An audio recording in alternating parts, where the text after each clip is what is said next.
Halo rekan-rekan mahasiswa, jumpa kembali. Di video kali ini, saya akan menjelaskan mengenai format email. Let's start.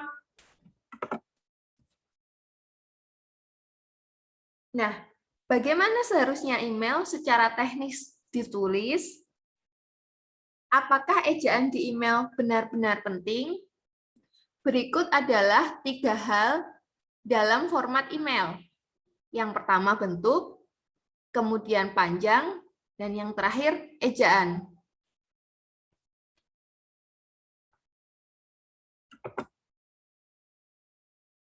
Bagaimana email itu baik, dikatakan baik? Jadi singkat, semakin sedikit, semakin baik. Etika bisnis menentukan bahwa kita berusaha untuk berkomunikasi sebagai pribadi yang profesional dan dewasa. Ini berarti tidak menggunakan huruf berwarna-warni, tidak menggunakan font mewah, artinya font yang memiliki bentuk yang bermacam-macam, dan tidak berlebihan saat menggunakan smile dan emoticon lainnya. Hal-hal tersebut harus kita perhatikan dari konten kita, dan hal-hal tersebut merupakan kunci dari konten kita. Selain itu, email Anda mungkin secara otomatis berakhir dalam spam. Maksudnya, ketika teman-teman tidak memperhatikan hal-hal kunci dari konten tersebut, email teman-teman otomatis akan berakhir di spam atau email yang tidak diinginkan. Nah, bagaimana sebaiknya bentuk yang formal?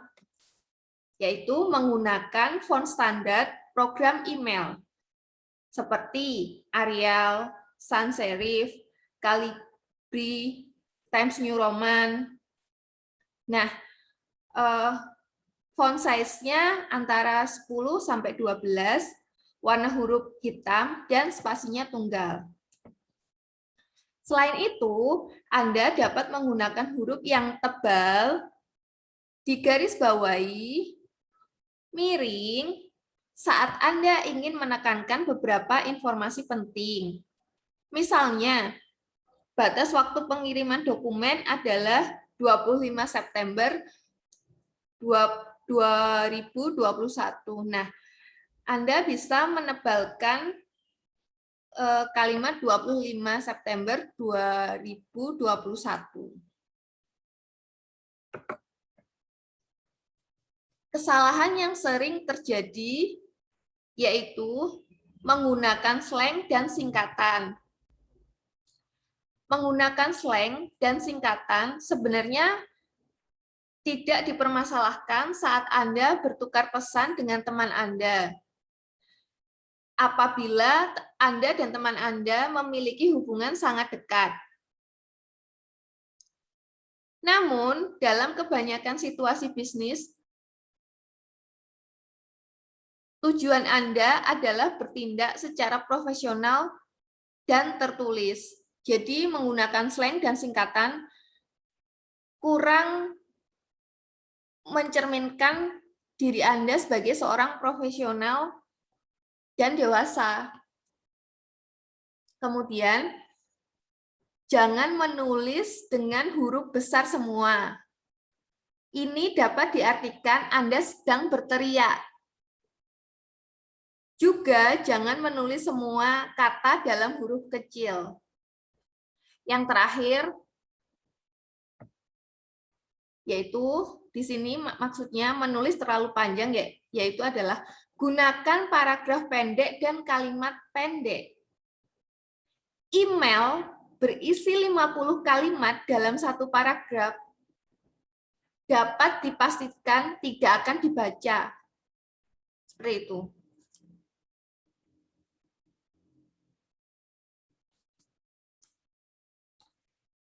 Ingat bahwa email Anda dapat dengan mudah diteruskan ke orang lain.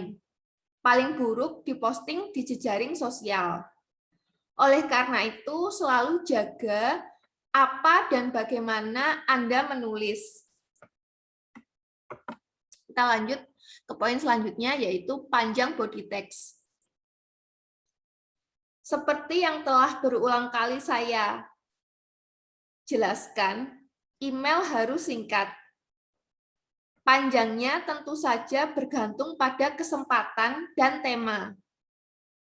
Jika Anda pertama kali mengirimkan email kepada seseorang, email Anda tidak boleh lebih dari 1 halaman A4 dan akan optimal sampai setengah halamannya saja. Nah, bagaimana jika topik yang Anda tuliskan sangat rumit, sehingga memerlukan lebih banyak halaman? Maka lebih efektif untuk mendengar atau melihat melalui video atau audio.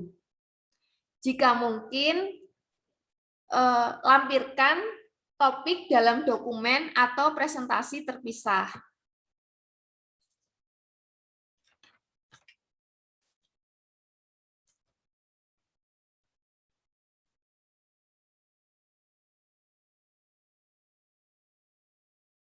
Nah, ada sebuah pepatah mengatakan, jika beberapa kata atau kalimat tidak harus ada dalam teks, maka buanglah. Saat ini kemungkinan untuk komunikasi hampir tak terbatas. Melalui ponsel, email, Facebook, Twitter, Instagram, dan lain-lain. Kebanyakan dari kita tidak punya waktu atau kemauan untuk membaca email terlalu lama. Jadi pastikan email Anda terjaga tetap singkat. Nah, bagaimana dengan ejaan? Dalam komunikasi bisnis yang secara alami bersifat formal, ejaan dan tata bahasa harus diperhatikan. Anda jangan menggunakan tanda seru terlalu banyak. Itu tidak ada gunanya. Yang kedua, jaga penggunaan huruf besar dan huruf kecil.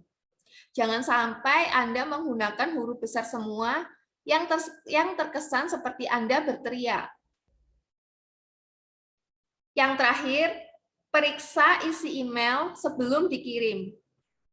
Terutama jika itu adalah orang penting atau jika Anda mempresentasikan diri Anda untuk pertama kalinya.